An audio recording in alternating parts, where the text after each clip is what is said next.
জিলানি জিলানি গৌসে পাক জিলানি জিলানি জিলানি বড় পীর জিলানি মোদের জান প্রাণ হতে প্রিয় জিলানি। আলহামদুলিল্লাহি রাব্বিল আলামিন ওয়াসসালাতু ওয়াসসালামু আলা সাইয়্যিদিল মুরসালিন আম্মা বা'দ ফাউযু বিল্লাহি মিনাশ শাইতানির রাজিম বিসমিল্লাহির রহমানির রহিম। আসসালাতু ওয়াসসালামু আলাইকা ইয়া রাসূলুল্লাহ ওয়া আলা আলিকা ওয়া আসহাবিকা ইয়া হাবিবাল্লাহ। আসসালাতু ওয়াসসালামু আলাইকা ইয়া নবিয়াল্লাহ ওয়া আলা আলিকা ওয়া আসহাবিকা ইয়া নূরাল্লাহ। মাদানী চ্যানেল দর্শক, আবারও আপনাদেরকে আমন্ত্রণ জানাচ্ছি অনুষ্ঠান সত্যের দিশারি গৌসে জিলানি এই অনুষ্ঠানে। তো আলহামদুলিল্লাহ আমরা এই অনুষ্ঠানের একটি বিষয় নিয়ে আমরা আলোচনা করে থাকি এবং মুবাল্লিগগণ আমাদের সাথে উপস্থিত থাকেন। তো আজকে আমাদের অনুষ্ঠানের বিষয় হচ্ছে গৌসে পাকের শান, অর্থাৎ আমরা ইনশাআল্লাহ আজকে মুবাল্লিগগণের কাছ থেকে গৌসে পাকের শান সম্পর্কে শুনবো ইনশাআল্লাহ। তো হাদিসে পাক দিয়ে শুরু করি বরাবরের মতোই। এই হাদিস শরীফটি আমির আহলে সুন্নাত দামাত বারাকাতুহুমুল আলিয়া ওনার একটি ছোট পুস্তিকা সাপের বেশে জিন, যেটি গৌসে পাক রহমতুল্লাহ তাআলা আলাইহির শানে লেখা হয়েছে। তো সেই রিসালায় প্রথমে আমির আহলে সুন্নাত একটি হাদিসে পাক নকল করেছেন, সেটি হচ্ছে হুজুরে আকরাম শাহে বনি আদম রসুলে মুহতাশম হুজুরপুর নূর সাল্লাল্লাহু আলাইহি ওয়াসাল্লামের রহমতপূর্ণ ইরশাদ হচ্ছে, যে ব্যক্তি কিতাবে আমার উপর দুরূদ শরীফ লিখেছে যতদিন পর্যন্ত ওই কিতাবে আমার নাম বিদ্যমান থাকবে ততদিন পর্যন্ত ফিরিস্তারা তার জন্য ক্ষমা প্রার্থনা করতে থাকবে। মাশাআল্লাহ দর্শক, কতই সুন্দর একটি হাদিসে পাক আমরা শুনেছি। আমরা অনেক সময় বিশেষ করে যারা স্টুডেন্ট রয়েছে, যারা পড়ালেখার সাথে সম্পৃক্ত, বিশেষ করে দ্বীনি লেখাপড়ার সাথে সম্পৃক্ত তারা অনেক সময় কিতাবের মধ্যে, বইয়ের মধ্যে হুজুর পাক সাল্লাল্লাহু আলাইহি ওয়াসাল্লামের নাম লিখে থাকেন। তো তাদের প্রতি অনুরোধ জানাবো, তাদের দৃষ্টি আকর্ষণ করব যে আপনাদের প্রতি অনুরোধ হচ্ছে যে হুজুর পাক সাল্লাল্লাহু আলাইহি ওয়াসাল্লামের যে হাদিসে পাক অবশ্যই আপনারা জানেন, তো হুজুর পাক সাল্লাল্লাহু আলাইহি ওয়াসাল্লামের নামের সাথে দরুদ শরীফ লেখার অভ্যাস গড়ে তুলুন। ইনশাআল্লাহ এর দ্বারা হাদিসে পাকে যে বলা হয়েছে যতদিন পর্যন্ত নাম থাকবে ততদিন পর্যন্ত ফেরেশতারা আপনার জন্য ক্ষমা প্রার্থনা করতে থাকবে। আসুন আমরা একবার দরুদ শরীফ পড়ি। সাল্লু আলাল হাবিব সাল্লাল্লাহু তাআলা আলা মুহাম্মদ সাল্লাল্লাহু আলাইহি ওয়াসাল্লাম। দর্শক, আমাদের আজকের অনুষ্ঠান অর্থাৎ প্রতিটি অনুষ্ঠান আমরা চেষ্টা করে থাকি কয়েকটি প্যাকেজ নেওয়ার জন্য। একজন আল্লাহর ওয়ালির একটি পরিচিতি নিয়ে আমরা একটি প্যাকেজ করে থাকি এবং গৌসে পাক রহমতুল্লাহ তাআলা আলাইহির একটি কারামতও আমরা শুনিয়ে থাকি আপনাদেরকে, এবং সাথে সাথে কোনো একজন আল্লাহর ওয়ালির নিদর্শন আমরা আপনাদেরকে দেখিয়ে থাকি। আজকেও ইনশাআল্লাহ আপনাদেরকে দেখাবো। প্রথমে আমরা একটি নাতে পাক শুনবো, এরপর ইনশাআল্লাহ আবার ফিরে আসছি।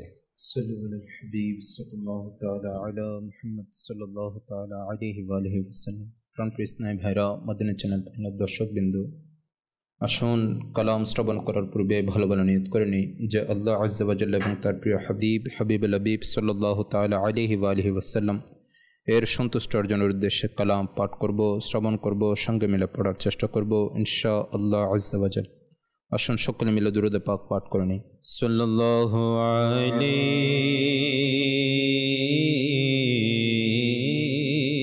ইয়া رسول الله وسلم عليك يا حبيب الله পড়ুন সাল্লাল্লাহু আলাইকা ইয়া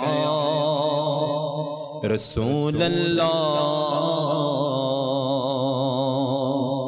وسلم عليك يا حبیب اللہ، واہ کیا جود کرم اے شہبت ہاں تیرا، نہیں سنتا ہی نہیں مانگنے والا تیرا، نہیں سنتا ہی نہیں مانگنے والا تیرا، ایک میں کیا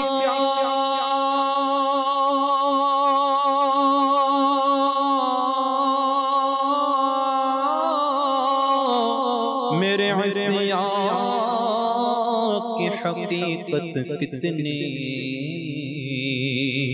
مجھ سے 100 لاکھ کو کافی ہے اشارہ تیرا، پڑھن صلی اللہ علیہ یا رسول सल्लल्लाहु वसल्लम अलैका या हबीबल्लाह।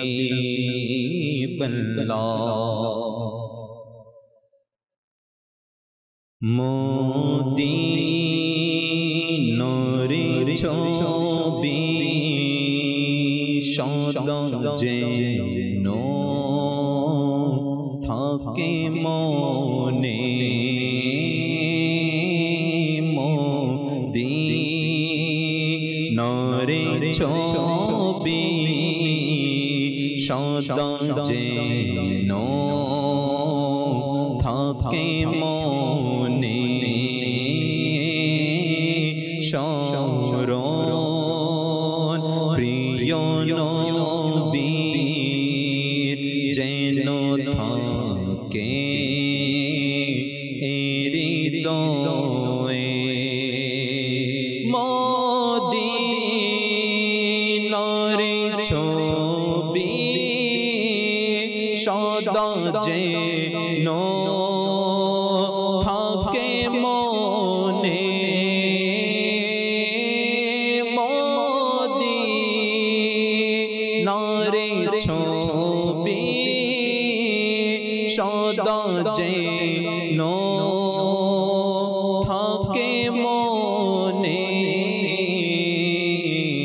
শরণ প্রিয় নবীর যেন থাকে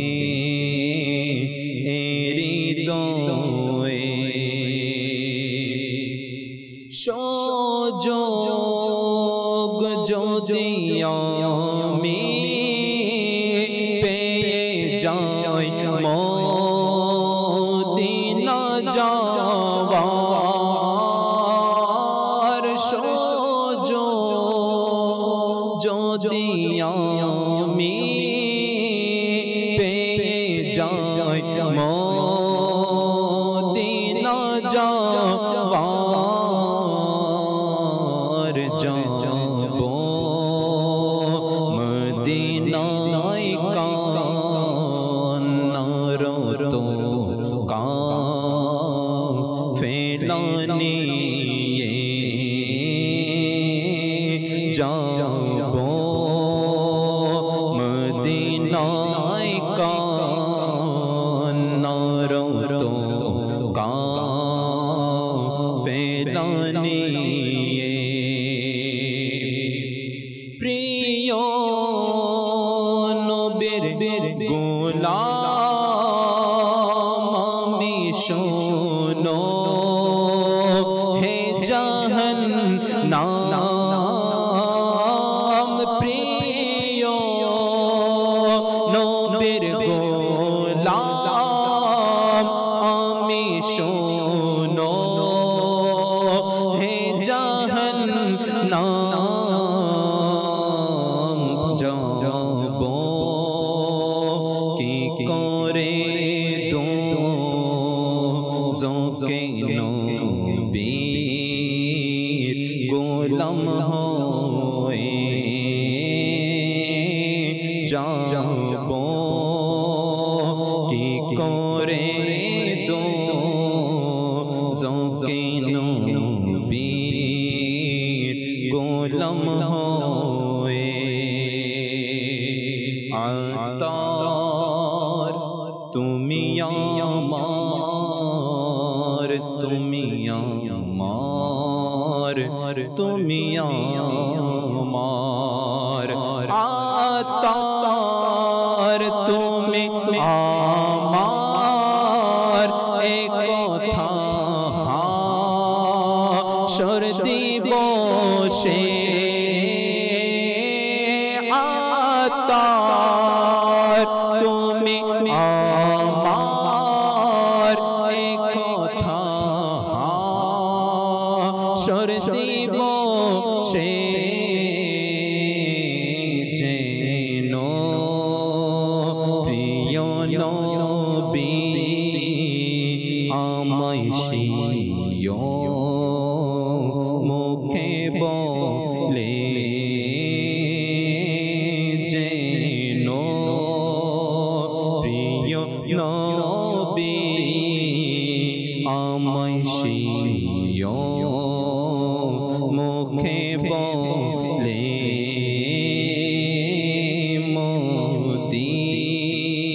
মদিনারে ছবি সদা যেন থাকে মনে। আল হাবিব সাল্লাল্লাহু তাআলা আলা মুহাম্মদ সাল্লাল্লাহু আলাইহি ওয়াসাল্লাম। দর্শক, খুব সুন্দর কালাম আমরা শুনেছি, ইনশাআল্লাহ আপনারাও শুনেছেন, হয়তো অবশ্যই আপনাদের ভালো লেগেছে। দর্শক, আজকে যে আমাদের অনুষ্ঠানের বিষয় গৌসে পাকের শান, তো আমরা প্রথমেই আমাদের নাসির ভাইয়ের কাছ থেকে গৌসে পাকের শান সম্পর্কে ইনশাআল্লাহ আমরা জানবো। আলহামদুলিল্লাহি রাব্বিল আলামিন, ওয়াসসালাতু ওয়াসসালামু আলা সাইয়্যিদিল মুরসালিন। প্রথমে মাদিনী চ্যানেলে যারা দর্শকবৃন্দ আছে এবং যারা আলহামদুলিল্লাহ আমরা যারা শুনছি সবাইকে মোবারকবাদ। আলহামদুলিল্লাহ, আমার গৌস পাকের মোবারক এই দিবসে, এই মাসে আল্লাহ পাক আমাদের সবাইকে আমার গৌস পাকের শান ও আযবাত বুঝে আমল করে এবং ফয়জ বরকত হাসিল করার তৌফিক দান করুন। তো আসলে আমার প্রিয় গৌস পাক রহমতুল্লাহ তাআলা আলাইহি এর শান আমরা বলবো, আসলে এটার উপযুক্ততা আমাদের ওই নাপাক জবানে হয়তো হবে না। এরপরও যেহেতু যেখানে নেককার বান্দাদের আলোচনা হয়, সেখানে ইনাদের উপর আল্লাহ পাক যে বড় রহমত নাজিল করে থাকে, ইনাদের সাদকায় আল্লাহ তাআলা আমাদেরকে কিছু রহমত নাজিল করে থাকে। তো আমাদের হয়তোবা উপযুক্ততা ওরকম নেই যে ইনাদের আলোচনা পরিপূর্ণভাবে করতে পারবো। এরপরও ফয়েজ বরকত পাওয়ার জন্য ওরাও ইনাদের আলোচনা করে ইনাদের রহমত এর ভাগিদার হব। আমার প্রিয় গৌস পাক রহমতুল্লাহ তাআলা আলাইহি এর শানের প্রথম শান হচ্ছে, যেটা সর্বোচ্চ বলা যায়, সেটা হচ্ছে আমার প্রিয় গৌস পাক রহমতুল্লাহ তাআলা আলাইহি ছিলেন আমার প্রিয় নবী সাল্লাল্লাহু তাআলা আলাইহি ওয়া সাল্লামের বংশধর। আমার প্রিয় নবী সাল্লাল্লাহু তাআলা আলাইহি ওয়া সাল্লামের হাসানি এবং হুসাইনি দুনো সাইয়্যিদের মধ্যে আমার গৌস পাক দুনিয়াতে তশরিফ এনেছেন। তো এটা সবচেয়ে বড় একটা বিষয় যে আমার নবীর বংশ হওয়া, আর এর সাথে সাথে আমার প্রিয় নবী সাল্লাল্লাহু তাআলা আলাইহি ওয়া সাল্লামের দানক্রমে আমার আল্লাহ তাআলার বিশেষ দয়ায় আমার গৌস পাক হুজুর আব্দুল কাদের জিলানী রহমতুল্লাহি তাআলা আলাইহি তিনি সকল ওলিদের মধ্যে সরদার ছিলেন, শ্রেষ্ঠ ছিলেন। আমার প্রিয় গৌস পাক রহমতুল্লাহি তাআলা আলাইহি এরপর থেকে নিয়ে ইমাম মাহদী রাদিয়াল্লাহু তাআলা আনহু পর্যন্ত যত আল্লাহর ওলিরা আসবে সবাই আমার গৌস পাকের ইনার অধীনে থাকবে, অর্থাৎ সকল ওলিদের সরদার আমার প্রিয় গৌস পাক হুজুর আব্দুল কাদের জিলানী রহমতুল্লাহি তাআলা আলাইহি। যার শানের মধ্যে একটা শান এরকম ছিল, যিনি যখন বয়ান করত, যখন ওয়াজ করতেন, যখন লেকচার দিতেন, বয়ান করতেন, আল্লাহ তাআলার দ্বীনের কথা বলতেন, তখন এমন অবস্থা ছিল যে প্রথমে একজন দুইজন, কিতাবের মধ্যে বাহসাতুল আসরার শরীফের মধ্যে বর্ণিত রয়েছে এইভাবে যে আমার হুজুর গৌস পাক রহমতুল্লাহ তাআলাকে আল্লাহ তাআলা মানে স্বপ্নের মাধ্যমে এমন কিছু নিয়ামত দান করেছেন দ্বীনের প্রতি আগ্রহ মানুষকে ধাবিত করার জন্য। তো ইনি ঘুমের মধ্যে থাকতে পারতেন না, উঠে আল্লাহ পাকের বান্দাদেরকে নসিহত করা শুরু করে দিতে হতো। অর্থাৎ এমনভাবে নসিহত করা শুরু করে দিতেন, প্রথমে পর্যায়ে কয়েকজন বান্দা থাকতো, এর পর্যায়ে অন্য একটা হল রুম, এভাবে যখন ধাবিত হচ্ছে মানুষ ইনারা ওয়াজের আওয়াজের রুহানিয়তের কারণে, তো কিতাবের মধ্যে বর্ণিত রয়েছে একটা মাঠের মধ্যে জায়গা নিল, ওইখানে কুরসির উপর উপবিষ্ট হয়ে বয়ান করলেন। তো ওই মাঠ যেখানে নির্ধারণ করলে মাঠটাও ভর্তি হয়ে গেল, ওটাতে মানুষ সরঞ্জাম এত বেশি হয়ে গেল যে ওটাতে আর জায়গা হচ্ছে না, অন্য স্থানে বয়ান করতে হবে। এরপর এক একটা মাঠ করতে করতে কিতাবের মধ্যে বর্ণিত রয়েছে যে 70,000 পর্যন্ত শ্রোতা হয়ে গেল। আচ্ছা, আর সবচেয়ে একটা বিষয় এটা হচ্ছে আমার গৌস পাক রহমতুল্লাহ তাআলা একটা বড় শান এটা ছিল, যারা শ্রোতা ছিল বয়ান শ্রবণকারী, আমার গৌস পাকের দ্বীনী নসিহত শ্রবণ করার জন্য যারা আসতেন, ইনাদের মধ্যে প্রথম কাতারের ব্যক্তি যেরকম স্পষ্টকারে ইনার আওয়াজটা শুনতেন, একইভাবে যিনি 70,000-এর মধ্যে সবার শেষে ছিলেন, একইভাবে রুহানিয়তের কারণে ওই আওয়াজটা শুনতে পেতেন। আসলে আমার গৌস পাক রহমতুল্লাহ তাআলা এমনভাবে মানুষকে দ্বীনের প্রতি দাবিত করেছেন, কিতাবের মধ্যে এটাও বর্ণিত রয়েছে যে আমার গৌস পাক রহমতুল্লাহ তাআলা নিজে বলেছেন যে আমার হাতে এসে প্রায় ইহুদি নাসারার মধ্যে বিধর্মীদের মধ্যে প্রায় 500 এর চেয়ে অধিক বান্দা আমার হাতে এসে মুসলমান হয়েছে। এর চেয়ে লক্ষাধিক চেয়ে বেশি যারা ভগভুরের মধ্যে লিপ্ত ছিল, দুনিয়াবি মোহাব্বতের মধ্যে অর্থাৎ ডাকাতি, ছুরি, বিভিন্ন ধরনের লুণ্ঠনের মধ্যে লিপ্ত ছিল, তারা লক্ষাধিকের চেয়ে সংখ্যা বেশি যারা আমার গৌস পাক হুজুর আব্দুল কাদের জিলানী রাহমাতুল্লাহ তাআলা আলাইহি এর হাতে এসে তওবা করে আল্লাহওয়ালা হয়ে গেছে। মাশাআল্লাহ, মাশাআল্লাহ। জি, সুবহানাল্লাহ। আমাদের সাথে আছেন নুরুদ্দিন ভাই, ইনশাআল্লাহ আমার কাছ থেকে গৌস পাক রাহমাতুল্লাহ তাআলা আলাইহির সম্পর্কে সংক্ষিপ্তভাবে প্রথমে শুনবো, এরপরে আমাদের একটি প্যাকেজ আছে সেটা নেওয়ার পর ইনশাআল্লাহ বিস্তারিত শুনবো। জি, বিসমিল্লাহির রহমানির রহিম। রাশেদ, আপনাকে ধন্যবাদ। মাদানী চ্যানেলের দর্শক শ্রোতা যারা আমাদেরকে দেখছেন, এটা রবিউল সানি মাস, যেটাকে রবিউল গৌস বলা হয়। আজকে আমরা যার আলোচনা করার সৌভাগ্য পাচ্ছি, উনি হচ্ছেন মাহবুবে সুবহানি, অর্থাৎ আল্লাহ পাকের প্রিয় ওয়ালি, আল্লাহ পাকের প্রিয় বন্ধু। সৌভাগ্যক্রমে আমরা রবিউল সানি মাসের মধ্যে রয়েছি। আমরা জানি গিয়ারবি শরীফের রাতে আমার গৌস পাক রহমতুল্লাহি তাআলা আলাইহির ওরস শরীফ উদযাপিত হয়। এটা নভেম্বর মাস, 11তম মাস। তো আমিও 11তম পারার সূরা ইউনুসের 62 নং আয়াত থেকে একটা আয়াতে কারিমা তিলাওয়াত করতে চাই। আমার আল্লাহ তাআলা ইরশাদ করছেন, যেটা আমরা অনেকবার শুনেছি। আমার আল্লাহ তাআলা ইরশাদ করছেন, আলা ইন্না আউলিয়া আল্লাহি লা খাউফুন আলাইহিম ওয়া লা হুম ইয়াহজানুন। কানজুল ঈমান থেকে অনুবাদ। আমার আল্লাহ তাআলা ইরশাদ করছেন, শুনে নাও, নিশ্চয় আল্লাহর ওলিগণের না কোনো ভয় আছে, না কোনো দুঃখ। আজকের বিষয় হচ্ছে গৌস পাক রহমতুল্লাহি তাআলা আলাইহির শান। এই আয়াতে কারিমাও হচ্ছে আল্লাহর ওলিদের শান, আমার গৌস পাকের শান।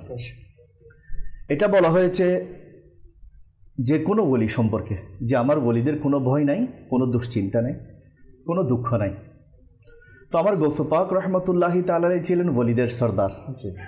তো যদি একজন ওলির কোনো চিন্তা না থাকে, তাহলে ওলিদের সর্দারে তো আরও বেশি নিশ্চিন্ত হওয়া দরকার।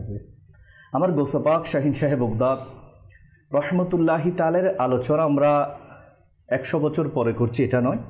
আমার গৌস পাক রহমতুল্লাহি তাআলার দুনিয়াতে আসার আরও অনেক আগে হযরত সৈয়দুনা হাসান বসরি রহমতুল্লাহি তাআলা আলাইহি একবার ওনার মাহফিলের মধ্যে এভাবে আলোচনা করছিলেন যে আমি অদৃশ্য থেকে আল্লাহ তাআলার প্রদত্ত ক্ষমতা বলে জানতে পারলাম যে 5ম শতাব্দীতে এমন একজন ব্যক্তিত্ব দুনিয়ার মধ্যে আসবেন, যিনি আমার প্রিয় নবী সাল্লাল্লাহু আলাইহি ওয়াসাল্লামের বংশধর থেকে হবেন। ওনার উপাধি হবে গৌসুল আজম, ওনার নাম হবে আব্দুল কাদের, আর উনি জগতের কুতুব হবে। মাশাআল্লাহ, মাশাআল্লাহ, সুবহানাল্লাহ। আমার গৌস পাক রহমতুল্লাহি তাআলা আলাইহির ব্যাপারে হাসান বসরি রহমতুল্লাহি তাআলা আলাইহি, যার নাম শুনে নাই হয়তো এমন কোনো মুসলমান নাই। হাসান বসরি রহমতুল্লাহি তাআলা আলাইহি উনি এত আগের যুগের, যাকে তাবি অথবা তবে তাবিও বলা হয়, ওই যুগের বুজুর্গ রহমতুল্লাহ। তো উনি আমার গৌস পাক রহমতুল্লাহি তাআলা আলাইহির আসার অনেক আগে থেকে এটা ঘোষণা করছেন যে এরকম একজন ব্যক্তিত্ব আসবেন। তো আমরা প্রায় 100 বছর পরে ওনার আলোচনা করছি। তো বোঝা যাচ্ছে আমার গৌস পাক রহমতুল্লাহি তাআলা আলাইহির আলোচনা হচ্ছে এমন যেগুলো আউলিয়া ইকরাম করতেন। মাশাআল্লাহ, সুবহানাল্লাহ। হুজুর, আপনার কাছে আবার আসবো, আমাদের একটু প্যাকেজের সময় হয়ে গেছে। ইনশাআল্লাহ সেটা নিয়ে আমরা ইনশাআল্লাহ আবার নুরুদ্দিনের কাছে আসবো। খুব সুন্দর এবং গুরুত্বপূর্ণ কিছু আলোচনা আমরা শুনছি। জি, ওলি আল্লাহর বাংলাদেশ, গৌস কুতুবের বাংলাদেশ, রহম করো আল্লাহ, রহম করো আল্লাহ। ওলি আল্লাহর বাংলাদেশ, গৌস কুতুবের বাংলাদেশ, রহম করো আল্লাহ, রহম করো আল্লাহ। আল্লাহ নবী ওলির আশিক যারা, আমরা তাদের বংশধর, আমরা তাদের বংশধর। আল্লাহ নবী ওলির আশিক যারা, আমরা তাদের বংশধর। তাদের ভালোবাসার ওয়াস্তে রহম করো আল্লাহ, রহম করো আল্লাহ। সল্লু আলাল হাবিব সাল্লাল্লাহু আলা মুহাম্মদ সাল্লাল্লাহু আলাইহি ওয়াসাল্লাম। প্রিয় ইসলামী ভাইরা এবং মাদানী চ্যানেলের দর্শকবৃন্দ, ইনশাআল্লাহ তাআলা আজকে আমরা 4 পীর আউলিয়ার অন্তর্ভুক্ত অন্য একজন পীরে কামিল, একজন ওলিয়ে কামিলের সম্পর্কে শ্রবণ করব ইনশাআল্লাহ। তিনি হচ্ছেন হযরত শাহ সৈয়দ জামালউদ্দিন বুখারী রহমতুল্লাহি তাআলা। হজরত শাহ সৈয়দ জামালউদ্দিন বুখারী রহমতুল্লাহি তাআলা পশ্চিমচাল গ্রামস্থ চার পীর আউলিয়া মাজারে অবস্থিত চার পীরের একজন।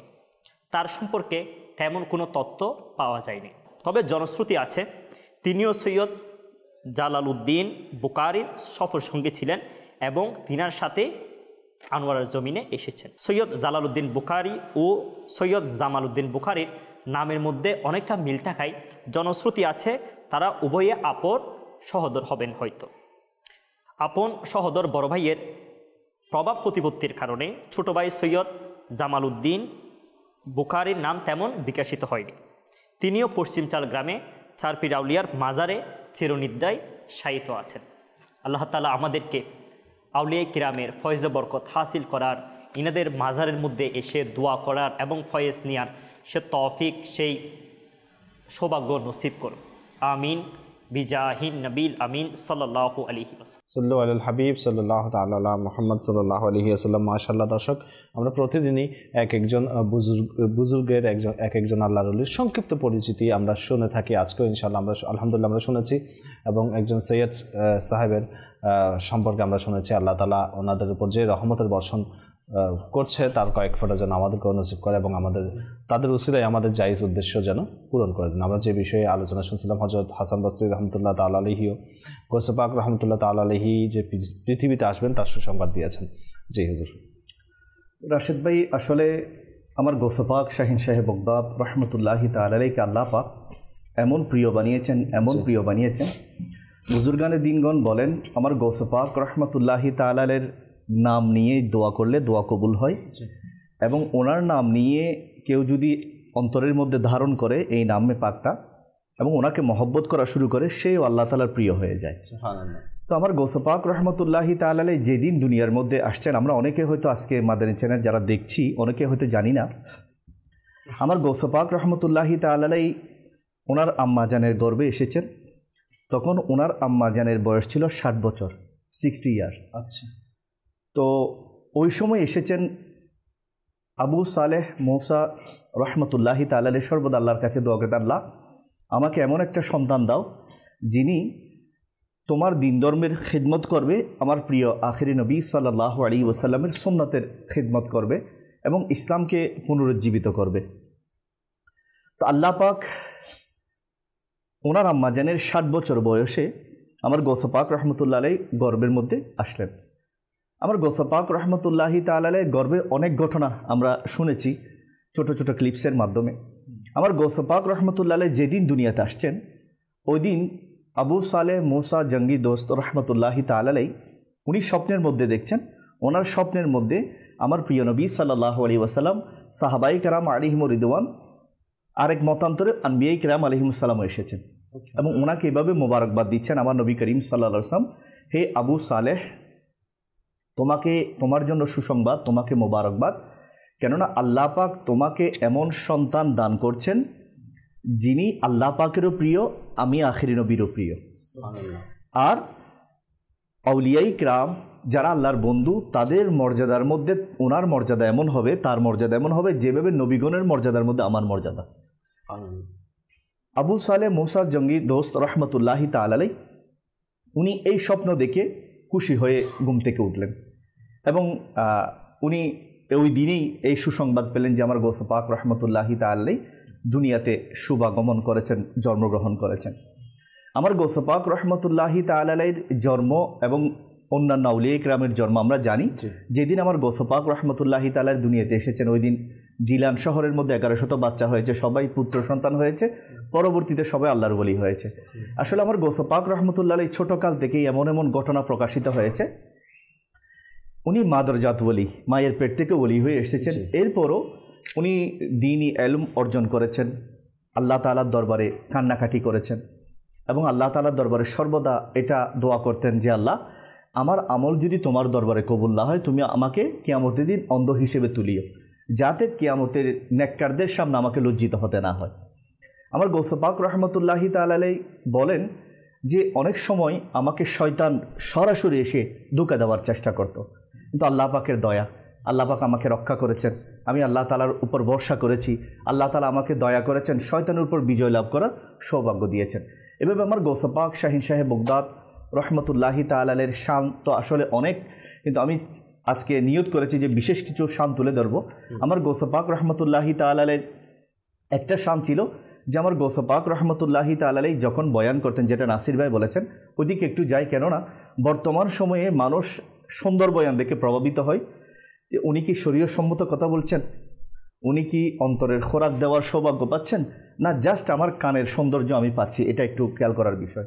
আমার গৌসে পাক শাহিন সাহেব বগদাদ রহমতুল্লাহি তাআলাই যখন বয়ান করতেন, 400 বড় বড় আলিম খাতা কলম নিয়ে বসে যেত, ওনার সেই নতুন নতুন কথাগুলো নোট করত।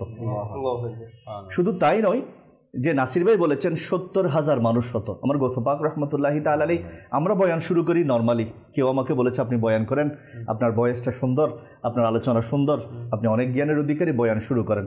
তো আমাদের বয়ানও সেরকম হয় যে অতটুকু ফলপ্রসূ হয় না। আমার গৌসে পাক শাহিন সাহেব বগদাদ রহমতুল্লাহি তাআলাই বয়ান এমনি করেন নাই, আমার নবী করিম রউফুর রহিম সাল্লাল্লাহু আলাইহি ওয়াসাল্লাম ওনাকে অনুমতি দিয়েছেন, এটা হুকুম করেছেন। রিওয়ায়াতের মধ্যে রয়েছে একদিন আমার গৌসে পাক রহমতুল্লাহি তাআলাই বসে আছেন বা তন্দ্রাচ্ছন্ন হয়েছেন, আমার নবী করিম সাল্লাল্লাহু আলাইহি ওয়াসাল্লাম এসে ইরশাদ করেছেন, সারাংশ কিছুটা এরকম, বৎস তুমি বয়ান কেন করছো না, মানুষকে হিদায়াতের দিকে আহ্বান করো। আমার গৌসে পাক শাহিন সাহেব বগদাদ রহমতুল্লাহি তাআলাই বিনয় প্রকাশ করে বলেছেন, হে নানাজান, আমি তো হচ্ছে অনারবি, বগদাদের মধ্যে এমন অনেক মানুষ রয়েছে যারা আরবি ভাষার মধ্যে, বিভিন্ন ভাষার মধ্যে পাণ্ডিত্য অর্জন করেছে, তাদের সামনে আমি বয়ান করে একটু ভয় লাগছে। আমার নবী করিম সাল্লাল্লাহু আলাইহি ওয়াসাল্লাম ইরশাদ করলেন, তোমার মুখ খুলো। আমার গৌসে পাক রহমতুল্লাহ আলাইহি ওনার মুখ খুললেন, 7 বার আমার নবী করিম সাল্লাল্লাহু আলাইহি ওয়াসাল্লাম থুথু মোবারক দিলেন। যার জবানের মধ্যে আমার নবী করিম সাল্লাল্লাহু আলাইহি ওয়াসাল্লাম থুথু মোবারক দেন, তো ওনার বয়ানে মানুষ বেহুশ হয়ে আল্লাহ ওয়ালা হবে না, এটা কিভাবে হয়? এরপর আমার গৌসে পাক রহমতুল্লাহ আলাইহি বলছেন, এর পরবর্তীতে এরপরেও আমার একটু ভয় কাজ করছে, লোকেরা আসছে, বয়ান শুনছে। স্বাভাবিকভাবে রাশেদ ভাই দেখবেন, যখন আপনি বয়ান করবেন, শিক্ষিত মানুষ, দিনদার মানুষ, আলিমরা যখন আপনার চোখে চোখে থাকাবে, তখন বয়ান আপনার স্পিড ততটুকু পাবেন না যতটুকু আপনি নিয়ে এসেছিলেন। তো আমার গৌসে পাক রহমতুল্লাহ বলছেন, এরপরও আমার ভয় কাজ করছিল। তো আমরা আসলে তো মনে রাখবেন, আমরা রাশেদ ভাই এমন আলহামদুলিল্লাহ আকাদের গোলাম যে আমাদের অন্তরের মন ছোট হওয়া, আমাদের কি ব্যথা বেদনা, এগুলো আমাদের উপরস্থদের খবর হয়। আমার শেরে খোদা আলী রাদিয়াল্লাহু তাআলা আনহু চলে আসলেন, তশরিফ আনলেন, ওনাকে বললেন, বাদশাহ তুমি কেন বয়ান করছো না? বললে, আব্বাজান আপনি তো জানেন যে আমি একটা ভয় কাজ করছে। তখন আমার আলী রাদিয়াল্লাহু তাআলা আনহু বললেন, তুমি মুখ খোলো। 6 বার দিলেন। 6 বার যখন দিলেন, আমার গৌসে পাক রহমতুল্লাহ আলাইহি বলছেন, কি দিলেন? থুথু মোবারক। আচ্ছা, তো দেওয়ার পর গৌসে পাক রহমতুল্লাহ আলাইহি বললেন, আব্বাজান আরেকবার কেন নয়? তো আমার আলী রাদিয়াল্লাহু তাআলা দেখেন, আসলে স্বপ্নের মধ্যে ওনার আদব রক্ষা করেছেন, আসলে সত্যিকার অবস্থায় এসেছেন, রুহানিভাবে এসেছেন। তো আমার গৌসে পাক রহমতুল্লাহ বললেন যে আব্বাজান 7 বার কেন নয়? তো আমার আলী রাদিয়াল্লাহু তাআলা আনহু বললেন, আসলে আদবের কারণে। আমার নবী করিম সাল্লাল্লাহু আলাইহি ওয়াসাল্লাম 7 বার দিয়েছেন, আমি 6 বার দিচ্ছি, বাবা এখন বয়ান করা শুরু করো। আমার গৌসে পাক রহমতুল্লাহ আলাইহি একজন হচ্ছে আনা মদিনাতুল ইলম ওয়া আলিয়ু বাবুহা। আমার নবী করিম ইরশাদ করছেন, আমি হচ্ছে এলমের শহর, আর আলী হচ্ছে সেই শহরের দরজা। শহরের মধ্যে আসতে হলে প্রধান ফটক দিয়ে আপনাকে আসতে হবে। তো 2 মহান সত্তা যখন থুতু মুবারক দিয়েছে, ওনার বয়ানটা কেমন হবে? আমার গৌসে পাক রহমতুল্লাহি তাআলা আলাইহি বয়ান করা শুরু করলেন। তো যখন প্রথম বয়ান করছিলেন, ওই দিন হযরত হাইতি রহমতুল্লাহি তাআলা ওনার সামনে ছিলেন। আমার গৌসে পাক রহমতুল্লাহ আলাইহি বয়ান করা শুরু করলেন। বয়ান করছেন, হঠাৎ আমার গৌসে পাক রহমতুল্লাহ আলাইহি ওনার আসন শরীফ থেকে নিচে তশরিফ আনলেন, যেটা স্টেজ ছিল ওটা থেকে নিচে তশরিফ এনে হযরত হাইতি রহমতুল্লাহি তাআলা ওনার খলিফা ছিল, ওনার প্রধান শারীর মুরিদ ছিলেন, ওনার সামনে বসে গেলেন।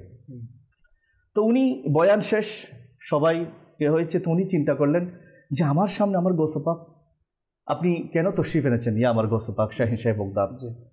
তো আমার গৌসে পাক রহমতুল্লাহ আলাইহি বললেন যে আসলে আমি যখন বয়ান করছিলাম, আমার নানাজান রহমতে আলামিয়ান হুজুরপুর নূর সাল্লাল্লাহু আলাইহি ওয়াসাল্লাম এই মাহফিলের মধ্যে তশরিফ এনেছেন, এবং আমি দেখতে পেলাম সেটা তুমি যখন তাওয়াজ্জু করেছো, আমার নবী করিম সাল্লাল্লাহু আলাইহি ওয়াসাল্লাম তোমার সামনে তশরিফ এনেছে। তুমি নিচে, আমি উপরে, কিভাবে থাকতে পারি? সেই জন্য আমার নবী করিম সাল্লাল্লাহু আলাইহি ওয়াসাল্লাম যেহেতু তোমার সামনে এসেছে, আমি তোমার সামনেই বসে গেলাম। আমার গৌসে পাক রহমতুল্লাহ আলাইহি শুধু মুখে বয়ান করতেন, মানুষের অন্তরে ভালো লাগতো, কানের মধ্যে ভালো লাগতো, এটা নয়, মানুষের অন্তরের খবরও জেনে নিতেন। আমার গৌসে পাক রহমতুল্লাহি তাআলা আলাইহি বলেন, এক রিওয়ায়াতের মধ্যে রয়েছে, বাহাজাতুল আসরার শরীফের মধ্যে রয়েছে, এক ব্যক্তি সে দেখতে পেল সামনেও মানুষ পিছনেও মানুষ, এত মানুষের মধ্যে নিজের শারীরিক যেটা প্রাকৃতিক সারা, এটা আমি কিভাবে আদায় করব। সে বলল, এখন তো আমি মনে হয় লাঞ্ছিত হয়ে যাব, অপমানিত হয়ে যাব। সে মনে মনে আল্লাহ তাআলার দরবারে ফরিয়াদ করলো। মনে রাখবেন, আল্লাহওয়ালাদের সামনে যখন আল্লাহ তাআলার ফরিয়াদ করা হয় না, আল্লাহওয়ালাদেরকে আল্লাহ তাআলা জানিয়ে দেন যে আমার এই বন্দা মুসিবতে পড়েছে, আপনি একটু সহযোগিতা করুন। আমার গৌসে পাক রহমতুল্লাহি তাআলার হঠাৎ ওনার সেই আসন শরীফ থেকে, স্টেজ থেকে নেমে ওই ব্যক্তির গায়ের উপর চাদর ঢেলে দিলেন। ওই ব্যক্তির গায়ের উপর চাদর পড়ল। যখন ওই ব্যক্তি চাদর থেকে মাথা বের করলো, তখন দেখতে পেল ওই মাহফিল থেকে মতান্তরে 1800 কিলোমিটার দূরে একটা বিরান ভূমিতে, যেখানে কোনো মানুষ নাই, ওই জায়গার মধ্যে উনি অবস্থান করছেন। পাশে একটা নদীও আছে। উনি ওনার প্রাকৃতিক ডাকে সাড়া দিলেন, দিয়ে যা কিছু করার করে আবার ওই চাদর মুবারক দিলেন, আবার মাহফিলের মধ্যে চলে আসলেন। তো উনি চাদর মুবারক নিয়ে বসে আছেন। আমার গৌসে পাক রহমতুল্লাহি তাআলা আলাইহি যখন এটা তাদেরকে দেখালেন, তখন তারা বলল যে আপনি কোথায় গিয়েছিলেন? চাদর মুবারকের মধ্যে গিয়েছেন, কি হলো আপনার, কেন আপনাকে চাদর মুবারক দেওয়া হলো? তখন উনি চোখের পানি ছেড়ে দিয়ে বললেন, আসলে আমি এমন মাহফিলে বসেছি যেই মাহফিলের মধ্যে শারীরিক ডাকেরও, প্রাকৃতিক ডাকেরও সাড়া দেওয়া হয়, অন্তরের ডাকেরও সাড়া দেওয়া হয়, মনের ডাকেরও সাড়া দেওয়া হয়। আমি আমার সেই মুসিবতের সময় যেখানে মানুষের সামনে লাঞ্ছিত হব, অপমানিত হব, আমার গৌসে বগদাদ, শাহিন শাহে বগদাদ হাজার হাজার মানুষের অন্তরের খবর সেটা প্রকাশ করে আমার অন্তরের অবস্থাও প্রকাশ করছেন যে তুমি মুসিবতে পড়লো, আমি তোমার ব্যাপারে বেখবর না, আমি তোমাকেও সাড়া দিচ্ছি। এবং আমাকে এরকম একটা ঘটনা ঘটলো, আমি অমুক এলাকায় চলে গিয়েছি। এরপর আমার গৌসে পাক রহমতুল্লাহি তাআলা একবার মাহফিলের মধ্যে বয়ান করছেন। এক ব্যক্তি আসলো, তিনি বললেন, আচ্ছা শুনেছি উনি শাহিন শাহে বগদাদ, উনি অন্তরের খবর জানেন, ওনাকে একটু টেস্ট করে দেখি। উনি এই বিষয়ে আলোচনা করছেন, এটা এরকম আলোচনা করলে ভালো হবে। বিষয়ের একটা মনে করেন আল্লাহ তাআলার মহব্বত নিয়ে আলোচনা করছে, কেউ বললো আল্লাহ তাআলার রহমত নিয়ে আলোচনা করা হোক। আমার গৌসে পাক সাথে সাথেই টপিক চেঞ্জ, এভাবে 1টা 2টা 3টা 4টা 40টা বিষয় চেঞ্জ করলেন ওই মাহফিলের মধ্যে। সবাই তো অবাক, আজকে কি হলো? আমার গৌসে পাক শাহিন শাহে বগদাদ রহমতুল্লাহি তাআলা আলাইহি তো একটা বিষয় নিয়ে এত বিশদভাবে আলোচনা করেন, লোকেরা নোট করতে করতে তাদের নোটবুক শেষ হয়ে যায়। এরপর আমার গৌসে পাকের রেফারেন্সগুলো নোট করা শেষ হয় না।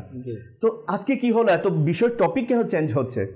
তখন আমার গৌসে পাক রহমতুল্লাহি তাআলা আলাইহি যখন আরেকটা টপিকে যাচ্ছেন, 40তম টপিকে যাচ্ছেন, এটার উপর কিছুক্ষণ আলোচনা করে ওই ব্যক্তি আবার বলল এই টপিক নিয়ে আলোচনা করলে ভালো হতো। তখন আমার গৌসে পাক ওই ব্যক্তির দিকে হাত তুলে বললেন, বাবা এতক্ষণ যা আলোচনা করেছিলাম তোমার মাথায় বুঝে আসবে, এই বিষয়ে তুমি জানতে চেয়েও না, শুনতে চেয়েও না, এই বিষয়টা তোমার মাথার কাভার করবে না। তো ওই ব্যক্তি অবাক হয়ে গেল যে আল্লাহু আকবার, এতক্ষণ তো আমার মনের সাথে আমি মনে মনে যা বলছিলাম তা আমার গৌসে পাক এটা সাড়া দিচ্ছিলেন। আমার গৌসে পাক রহমতুল্লাহ আলাইহি আমার মনের সেই ব্যথাটা তিনি তুলে ধরেছেন এবং আমাকে বুঝিয়ে দিয়েছেন যে আমি এখানে বসেছি, শুধু এমনি বসে নাই, সব খবরাখবর আল্লাহ তাআলার দয়ায় আমার এখানে চলে। এই জন্য আমার গৌসে পাক বলেছেন যে আমার কাছে পুরো দুনিয়াটা হচ্ছে সরিষার দানার মতো। সরিষার দানা, রাশেদ আপনি যদি হাতে নেন দেখবেন এই সরিষার দানা কিছুই না। আমার গৌসে পাক রহমতুল্লাহি তাআলা আলাইহি বলছেন, আমি যখন দুনিয়াটাকে দেখি, শহরগুলোকে আমার সরিষার দানা মনে হয়, শহরগুলো এটা খুব ছোট মনে হয়, কেন হবে না?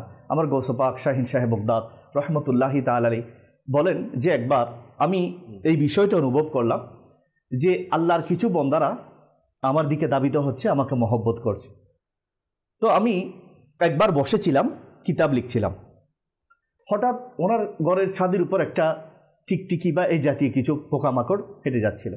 আমার গৌসে পাক রহমতুল্লাহ আলাইহি আসলে উনি শুধু বক্তা ছিলেন না, বর্তমান সময় বক্তারা শুধু বক্তব্য দেয়, কোনো কিতাব লিখে না, কিন্তু আমার গৌসে পাক যেভাবে বক্তা ছিলেন ওইভাবে লেখকও ছিলেন। আমার গৌসে পাক কিতাবও লিখেছেন, অনেক কিতাব, রিওয়ায়াতের মধ্যে রয়েছে 18টা কিতাব, অনেকে বলছেন 300টা কিতাব লিখেছেন আমার গৌসে পাক রহমতুল্লাহ, যেগুলো প্রকাশিত হয় নাই। তো আমার গৌসে পাকের কিতাব লিখছেন, ছাদ থেকে একটা টিকটিকি বা এরকম পোকামাকড় কিছু দেখেন আমার গৌসে পাক রহমানের সামনে ময়লা পড়ছে। আমার গৌসে পাক রহমান থাকালেন, আবার লেখা শুরু করলেন, দ্বিতীয়বার আবার নড়াচড়া করছে, ওখান থেকে ধুলাবালি পড়ছে। আমার গৌসে পাক থাকালেন, আবার তৃতীয়বার যখন করলো আমার গৌসে পাক রহমতুল্লাহ আলাইহি জালালিয়াতে চলে আসলো। এরকম যখন ওই টিকটিকি বা পোকামাকড় ওটার দিকে তাকালে এটা দ্বিখণ্ডিত হয়ে সামনে পড়ে গেল। তা আমরা হলে কি করতাম? আমরা পাওয়ার আল্লাহ তাআলা আমাকে দিয়েছেন, এইরকম পাওয়ার কয়জনের আছে? আমার গৌসে পাক রহমতুল্লাহ আলাইহির সামনে ওই টিকটিকি পড়েছে, ওই পোকাটা পড়েছে। আমার গৌসে পাক এটাকে দেখে কান্না শুরু করে দিল, কান্না করে বলছেন, আল্লাহ তুমি তো আমাকে পাওয়ার এই জন্য দাও নাই, তোমার প্রাণীদেরকে, তোমার সৃষ্টিকুলকে আমি 2 ভাগ করবো, দ্বিখণ্ডিত করবো। আল্লাহ আমার জালালিয়ত এসেছে, আমি তোমার মহব্বতের কিছু বিষয় লিপিবদ্ধ করছিলাম, এখানে ওই পোকাটা ডিস্টার্ব করেছে, এই জন্য করেছে। আল্লাহ তোমার প্রাণীদেরকে ক্ষতি করার কোনো নিয়ত আমার ছিল না, আল্লাহ তুমি আমাকে মাফ করো। আমার গৌস পাক আল্লাহ তাআলার এত পাওয়ার লাভ করেও নিজেকে সর্বদা আল্লাহ তাআলার ভয়ে ভিতরে রেখেছেন। কেন? উনি জানেন আমি যত পাওয়ারই পাই না কেন, সর্বক্ষমতার অধিকারী হচ্ছেন আমার আল্লাহ তাআলা। এমন কোনো কাজ করা যাবে না পাওয়ার পেয়ে যে পাওয়ারের মাধ্যমে মওলার দরবারে আমার স্থানটা নিচে নেমে যাবে, এইরকম কাজ করা যাবে না। আমার গৌস পাক রহমতুল্লাহ ফিউজ বরকাত আল্লাহ তাআলা আমাদেরকে নসিব করেছে। মাশাআল্লাহ। দর্শক আমরা খুব সুন্দর আলোচনা শুনছিলাম, তো কয়েকটি কল আছে, আমাদের কলগুলো শুনবো। আমার নাম মোহাম্মদ বেলাল উদ্দিন নাসুর। আপনাদের মাদানী চ্যানেল প্রতিদিনই দেখি, আপনাদের চ্যানেলটা কিন্তু মাশাআল্লাহ খুব সুন্দর লাগতেছে এবং এটা সুন্নতি এবং মানুষের জন্য খুবই চমৎকার, এবং সারা পৃথিবীর মানুষ আপনাদের মাদানী চ্যানেলে অনেক কিছু জানতেছে। আপনাদের মাদানী চ্যানেলেই মানুষের হেদায়েতের একটা রাস্তার দ্বার উন্মোচন করে দিয়ে আপনাদের সিলসিলা চলতে থাক। আলহামদুলিল্লাহ আমি প্রতিদিনই দেখি আপনাদের প্রোগ্রাম। মাশাআল্লাহ, ধন্যবাদ আপনাকে। দেখতে থাকুন, ইনশাআল্লাহ দেখতে দেখতে আরো অনেক ভালো লাগবে, অনেক কিছু শিখতে পারবেন ইনশাআল্লাহ। জি, পরবর্তী কল। আমার নাম মোহাম্মদ ফরিদ টঙ্গিয়া দত্তপাড়া থেকে। আমি একটা নাচ শুনতে চাই, প্রিয় মদিনা দূরে যাব কেমন করে। ইনশাআল্লাহ আমরা সুযোগ পেলে ইনশাআল্লাহ আপনাকে শোনাবো। জি, পরবর্তী কল।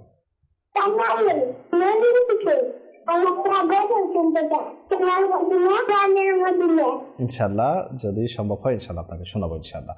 দর্শক এখন একটি প্যাকেজ নেব আমরা ইনশাআল্লাহ গৌসে পাক রহমতুল্লাহ তাআলা আলাইহির কারামত সম্বলিত, যেটি প্রতিদিন আমরা প্রচার করে থাকি, ইনশাআল্লাহ আজকে শুনবো। জি, সাল্লু আলা হাবিব সাল্লাল্লাহু তাআলা আলা মুহাম্মদ সাল্লাল্লাহু তাআলা আলাইহি ওয়াসাল্লাম।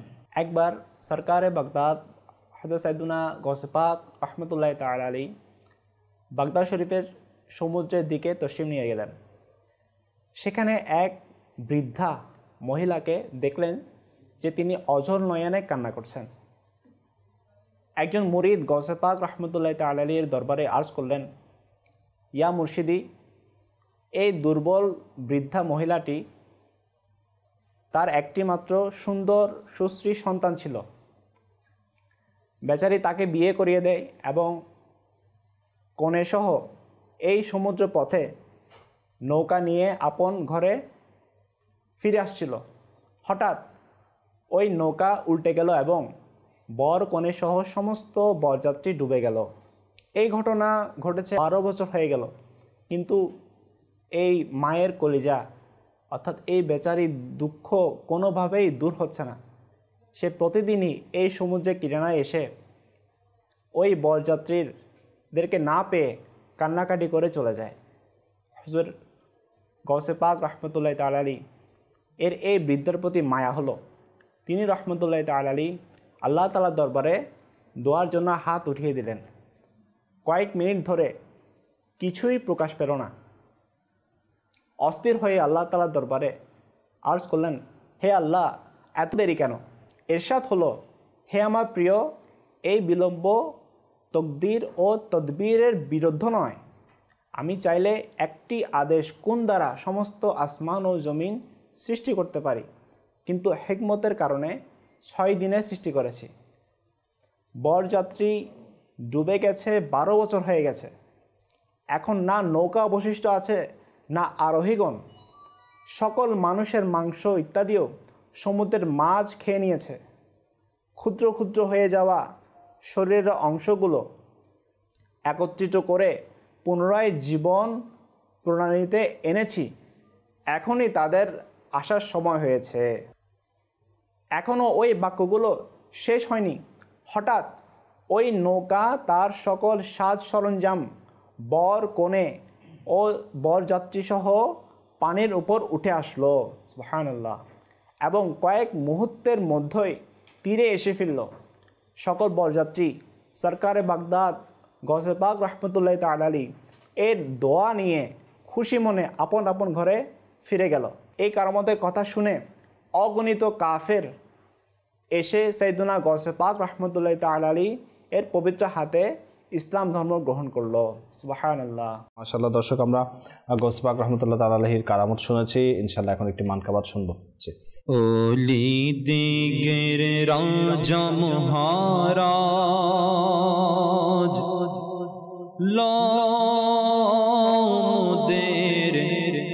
সালাম খানি আব্দুল কাদের জিলানী ওলি দিগের রাজা মহারাজ ওলি দিগের রাজা মহারাজ মোদের সালাম খানি আব্দুল কাদের জিলানী আব্দুল কাদের জিলানী কৃপা করে রাখো মোদের লাজ দয়া করে রাখো মোদের লাজ ও গো কুতুবে রব্বানী আব্দুল কাদের জিলানী আব্দুল কাদের জিলানী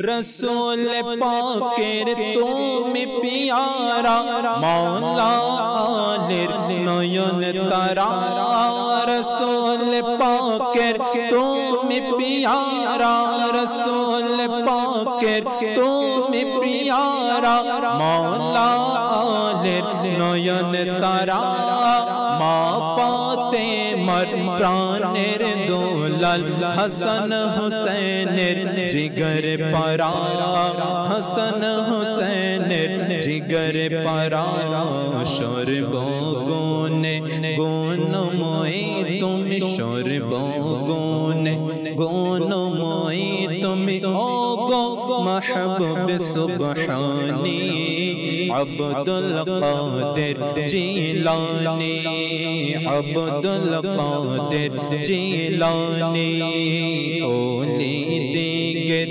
রাজা মহারাজ ওলি দিগের রাজা মহারাজ মোদের সালাম খানি আব্দুল কাদের জিলানী মুসিবতে পড়ে মোরা ডাকি তোমায় দস্তগীর মুসিবতে পড়ে মোরা মুসিবতে পড়ে মোরা ডাকি তোমায় দস্তগীর মুহূর্তেতে উদ্ধার করো ও গো মোদের বড় পীর ও গো মোদের বড় পীর নাই তুলনা বিশ্বের মাঝে নাই তুলনা বিশ্বের মাঝে পীরানে পেলাসানি আব্দুল কাদের জিলানী আব্দুল কাদের জিলানী ওলি দিগের রাজা মহারাজ ওলি দিগের রাজা মহারাজ মোদের সালাম খানি আব্দুল কাদের জিলানী রোজ হাশরের কঠিন দিনে রোজ হাশরের কঠিন দিনে তুমি যে মোদের আশা রোজ হাশরের কঠিন দিনে রোজ হাশরের কঠিন দিনে তুমি যে মোদের আশা তোমার কৃপার তোরে যাব আছে মনে ভরসা আছে মনে ভরসা তাই তো মোরা নিত জপে তাই তো মোরা নিত জপে তোমারে পাক নাম খানি আব্দুল কাদের জিলানী আব্দুল কাদের জিলানী ওলি দিগের রাজা মহারাজ ওলি দিগের রাজা মহারাজ মোদের সালাম খানি আব্দুল কাদের জিলানী দয়া করে রাখো মোদের লাজ কৃপা করে রাখো মোদের লাজ ও গো কুতুবে রব্বানী আব্দুল কাদের জিলানী আব্দুল কাদের জিলানী। মাশাআল্লাহ মাশাআল্লাহ। দর্শক, আমরা গৌসে পাক রহমতুল্লাহ তাআলা আলাইহির মানকাবাত শুনেছি এবং অনেক সুন্দর একটি মানকাবাত। ইনশাআল্লাহ দর্শক আমাদের সঙ্গে থাকুন। ইনশাআল্লাহ আমরা গৌসে পাক রহমতুল্লাহ তাআলা আলাইহি সম্পর্কে যে আজকে গৌসে পাকের যে শান মান, আমরা ইনশাআল্লাহ আমাদের যেই অনুষ্ঠানের যে বিষয় যে গৌসে পাকের শান সে সম্পর্কে আমরা শুনছিলাম নুরুদ্দিন ভাইয়ের কাছ থেকে। আমরা এখন নাসির ভাইয়ের কাছ থেকে কিছু শুনবো। জি নাসির ভাই। আমার হুজুর যেভাবে বলেছেন জি যে অন্তর্দৃষ্টির সম্পর্কে আমার গৌসে পাক রহমতুল্লাহ তাআলা আলাইহি জানতেন, তো এ বিষয়ে একটা এভাবে ঘটনা পাওয়া যায় যে এক ব্যক্তি এসে দেখলেন যে আমার গৌসে পাক রহমতুল্লাহ তাআলার আশেপাশে লোকের ভিড় কম। জি ইনার মনের মধ্যে একটু এটা আসলো যে ইনি হয়তো বা ওইরকম বড় বলি না, যার কারণে ইনার মধ্যে লোকজন ওনার কাছে আসছে না কম, তো স্বাভাবিক হয়তো বা। তো এটা ওনার দিলে আসার সাথে সাথে আমার গৌসে পাক রহমতুল্লাহ তাআলা আলাইহি এর দরবারের মধ্যে এমনভাবে লোকেরা ভিড় জমে গেল, দেখা গেলেন যে ইনি এমন দূরে সরে গেল, মানে ইনার ওই স্থান থেকে পর্যন্ত সরে যেতে হলো। তো এরপর আবার ইনি মনে মনে তওবা করে, যে আমার হুজুর যেরকম বলেন আল্লাহ তাআলার বলিরা দিলের খবরও জানে, তো এরকম আমার গৌসে পাক রহমতুল্লাহ তাআলা আলাইহি প্রতি যখন ইনি নত হয়ে মনে মনে তওবা করে নিলেন, এরপর দেখলেন আস্তে আস্তে লোকেরা সরে যেতে লাগলো, ইনি এখন এরপরে সাক্ষাৎ করার সৌভাগ্য অর্জন করলেন। আসলে আমার গৌসে পাক রহমতুল্লাহ তাআলার শান আসলে আমরা বয়ান করে আসলে শেষ করতে পারবো না। শুনলাম আমরা, আমার হুজুর বয়ান করেছে, আসলে কিতাবের মধ্যে আমার গৌসে পাক রহমতুল্লাহ তাআলার শান ভর্তি রয়েছে, শুধু আমরা শ্রবণ করতে থাকবো, দিন যেতে থাকবে। তো এরপরও ইনশাআল্লাহ আমরা এটা যদি চিন্তা করি, আমার হুজুর গৌসে পাক রহমতুল্লাহ তাআলা আলাইহি এর একটা বিশেষত্ব এটা ছিল, যিনি কখনো মিথ্যে কথা বলতেন না। যেটা বর্তমান সমাজের মধ্যে যদি আমরা তাকাই, হুজুর এটা হচ্ছে যে কোনো ছোটোখাটো বিষয়ের কারণে আমরা মিথ্যে কথা বলে দিই। আমার গৌসে পাক রহমতুল্লাহ তাআলা আলাইহিকে ইনার আম্মি যান প্রায় 40টা দিনার দিয়ে যখন ইনার ইলমি দিন শিখার জন্য আল্লাহ তাআলার রাস্তায় হাওয়ালা করে দিয়েছেন, পথের মধ্যে ডাকাত ধরলেন, জিজ্ঞেস করলেন কি আছে, ইনি নিজের পক্ষ থেকে বলে দিলেন যে আমার আস্তিনের নিচে আমার আম্মু 40টা দিনার রেখেছেন।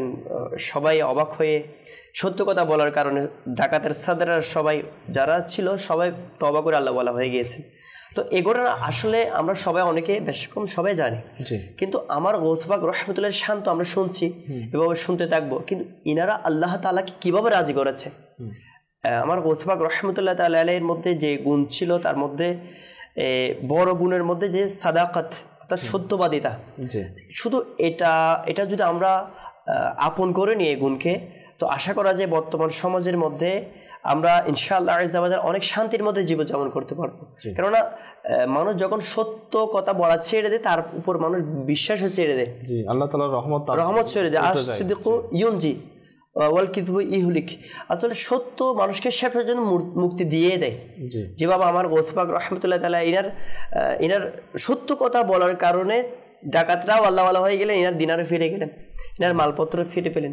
তো এইভাবে আমাদের উচিত আমার হুজুর গৌসে পাক হুজুর আব্দুল কাদের জিলানী রহমতুল্লাহ তাআলা আলাইহি ইনাদের যে আমল ছিল আল্লাহ তাআলাকে খুশি করা, আমার প্রিয় নবী সাল্লাল্লাহু আলাইহি ওয়াসাল্লামের দ্বীনে খিদমতের জন্য ওয়াজ নসিহত করা, তো আমাদের উচিত এরকম কাজের মধ্যে বর্তমান সমাজে দাওয়াত ইসলামের 12 দিনের কাজের মধ্যে, সাপ্তাহিক সুন্নত বরা ইজতেমার মধ্যে, মাদিনী চ্যানেলের মাধ্যমে, বিভিন্ন কাজের মাধ্যমে যেন আমরাও অংশীদার হই, যেন আমাদের জীবন চরিত্র যেন আমরা শুদ্ধ করতে পারি। মাশাআল্লাহ মাশাআল্লাহ। জি হুজুর। মাশাআল্লাহ। নাসির ভাই যে কথাগুলো বলছিলেন, আমার গৌসে পাক রহমতুল্লাহি তাআলার শান বিষয়ক আলোচনা আজকে চলছে। আমার গৌসে পাক রহমতুল্লাহি তাআলাকে ওনার খাদিম জিজ্ঞেস করলো যে হুজুর আপনি কখন থেকে জানেন যে আপনি আল্লাহর ওলি? তো আমার গৌসে পাক রহমতুল্লাহ আলাইহি বলেন, আমার বয়স যখন 10 বছর, আমি মক্তব তথা মাদ্রাসায় যেতাম, তখন আল্লাহর ফিরিশতারা ডাক দিয়ে বলতো আল্লাহর ওলির জন্য জায়গা প্রসারিত করে দাও। আমি 10 বছর থেকেই জানতাম যে আমি আল্লাহর ওলি। আমার গৌস পাক রহমতুল্লাহি তাআলা আলাইহির বাহজাতুল আসরার শরীফের মধ্যে রয়েছে, আসলে আল্লাহওয়ালাদেরকে আল্লাহ তাআলা সম্মান দান করেন, দয়া করেন। উনি যখন জুমার নামাজের জন্য শুক্রবারে বের হতেন, বাহজাতুল আসরারের মধ্যে রয়েছে যে আমার গৌস পাক রহমতুল্লাহ এদিকে আসতেন, খাদেম সহকারে কিছু মানুষ থাকতো, এদিকে বাজারের লোকেরা দাঁড়িয়ে বলতো আল্লাহ তোমার এক মকবুল ওলি যাচ্ছে, ওলিদের সর্দার যাচ্ছে, ওনার উসিলাই দুনিয়া এবং আখিরাত আমাদের সুন্দর করে দেন। আমার গৌস পাক শাহিন সাহেব বগদাদ রহমতুল্লাহি তাআলা আলাইহি হেঁটে যাচ্ছেন, লোকেরা দোয়া করা শুরু করেছে। আমার গৌস পাক রহমতুল্লাহি তাআলা আলাইহি এত সম্মান পাওয়ার পরেও নিজেকে কিভাবে বিলিয়ে দিয়েছে। একবার আমার গৌস পাক রহমতুল্লাহি তাআলা আলাইহি ওনার কিছু খাদিমদের সাথে, অনুসারীদের সাথে, মহব্বতকারীদের সাথে একটা দাওয়াতে যাচ্ছিলেন। তো আমার গৌস পাক রহমতুল্লাহি তাআলা আলাইহি দাওয়াতে যখন যাচ্ছেন, তো এক ছোট ছেলে সে লাইনে দাঁড়িয়েছিল, তার হাতে একটা কলসি ছিল। তো এদিকে একটা মানুষ কিছু মিষ্টি দিচ্ছিল, এদিকেও লাইন ওইদিকেও যাচ্ছিল, কিন্তু ওই পানি ভর্তি করার জন্য কলসিতে। তো রাস্তা দিয়ে যাচ্ছে, আমার গৌস পাক রহমতুল্লাহ আলাইহি ওর পাশ দিয়ে যাচ্ছিলেন। তো ওই ছোট ছেলেটা, বালকটি বলল হুজুর এদিকে আসেন। সে তো জানতো না এটা আমার গৌস পাক রহমতুল্লাহ আলাইহি। আবার গৌস পাক রহমতুল্লাহ আসলেন, বললেন হুজুর কলসিটা একটু পূর্ণ করে নিয়ে আসেন, ভর্তি করে নিয়ে আসেন, কেননা এখানে মিষ্টি দিচ্ছে, আমি যদি এই লাইন থেকে সরে যাই আমি মিষ্টি হারিয়ে ফেলি। তো আমার গৌস পাক রহমতুল্লাহ কলসিটা নিলেন, নিয়ে যাচ্ছেন। খাদেম বলতেছে হুজুর আপনি আমাদের সরতাজ, আপনি আমাদের আকা, আপনি আমাদের সবার পীর, আপনি কেন যাবেন, আমাদেরকে দেন। আমার গৌস পাক রহমতুল্লাহ তাকে বললেন তোমাকে কি বলেছে এই ছেলেটা? বলতেছে না আমাকে তো বলে না, আপনাকে বলেছে। তো বলতেছে আমাকে করতে দাও, কেননা আল্লাহ তাআলা এই ছেলেটার অন্তরটাকে এই কাজের জন্য আমাকে সিলেক্ট করেছেন। তো আমি এই কাজটা করে দিই, আমি যদি এই কাজটা করি আমার মনে হচ্ছে আল্লাহ তাআলা এই ছেলের মনের খুশির উসিলায় আল্লাহ তাআলা আমাকে দয়া করবেন।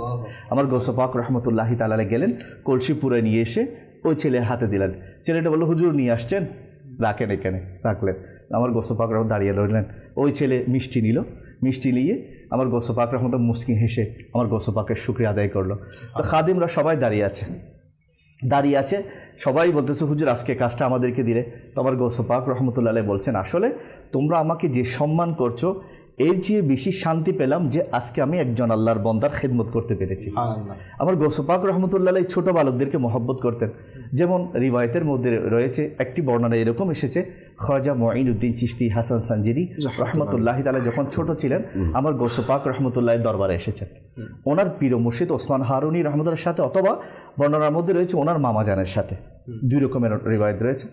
তোমার গৌস পাক রহমতুল্লাহ আসলে ওলিরা তো ওলি ছিলেন, রতনে রতন ছিলেন। আমার গৌস পাক রহমতুল্লাহ খাজা গরিব নওয়াজ রহমতুল্লাহকে দেখার সাথে সাথে খুবই মহব্বত লাগলো এবং তাকে মহব্বত করে ডাকলেন এবং তাকে বললেন যে বাবা তুমি তো এখনো ছোট, তোমাকে আমি একটা নিয়ামত দিতে চাচ্ছি, তুমি আমার কাছ থেকে নিবা।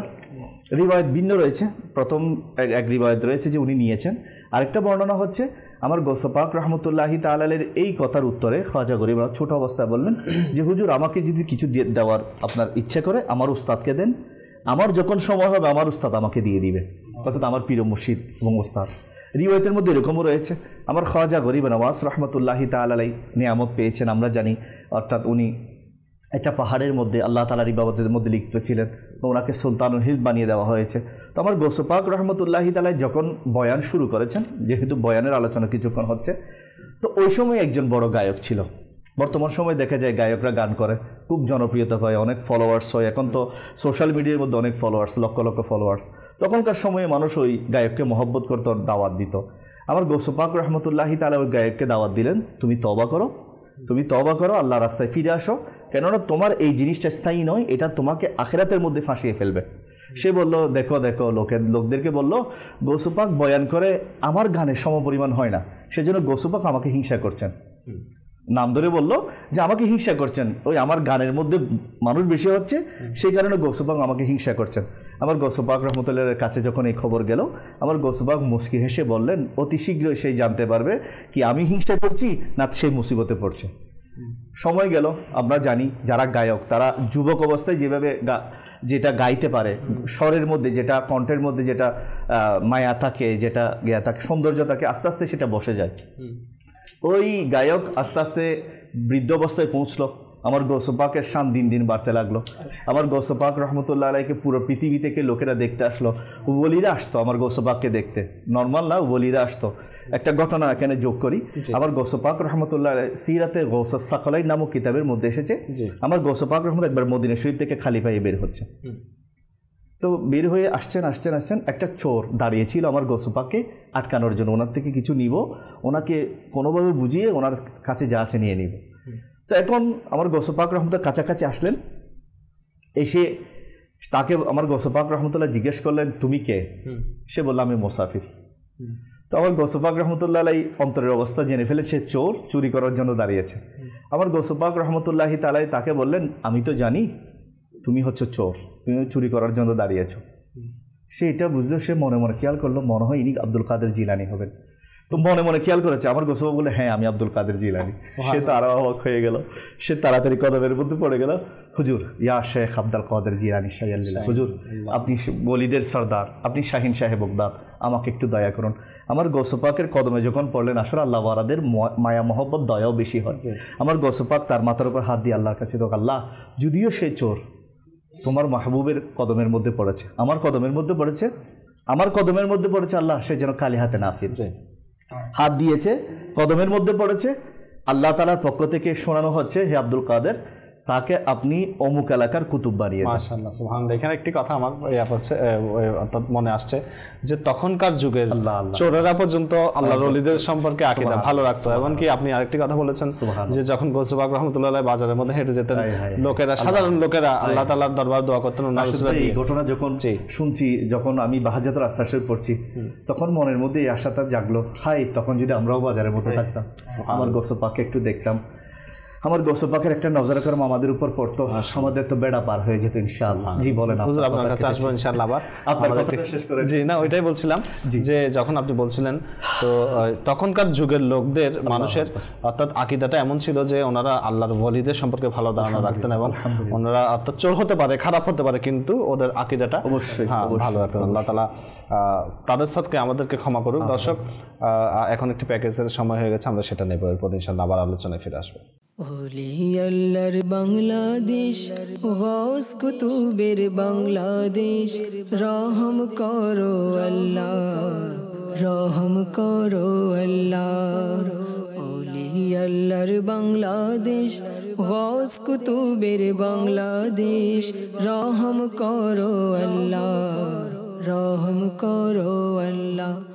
আল্লাহ নবী ওলির আশিক যারা, আমরা তাদের বংশধর, আমরা তাদের বংশধর।